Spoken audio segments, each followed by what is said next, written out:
जनाब वाला, मुझे ये बताते हुए आपकी खिदमत में अर्ज कर रहा हूं, उस गुफ्तगू के बाद, वजीर आजम को एतमाद में लेने के बाद मैंने फैसला किया है कि आज रात इस ऐवान के अख्ताम पर, इस नशिस्त के अख्ताम पर मैं तुर्की रवाना हो रहा हूं और वहां जाकर फलस्तीन के वजीर खारजा जिसको दावत देगी है वो तशरीफ ला रहे हैं, सूडान की वजीर खारजा तशरीफ ला रही हैं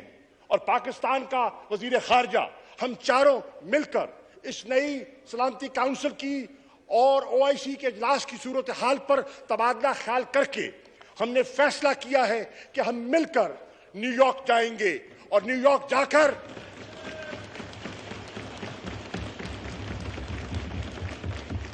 जाकर हम पाकिस्तान के 22 करोड़ आवाम की तर्जुमानी करेंगे। हम एक एक फर्द, एक एक मजदूर, एक एक बच्चा, एक एक बूढ़े की आवाज बनकर जाएंगे। हम आपकी तर्जुमानी करेंगे, हम आपके अल्फाज को अमली जामा पहनाने की नेक नियती से कोशिश करेंगे। जनाब वाला, इंशाअल्लाह आप दुआ कीजिए कि अल्लाह ताला हमारी मदद फरमाए।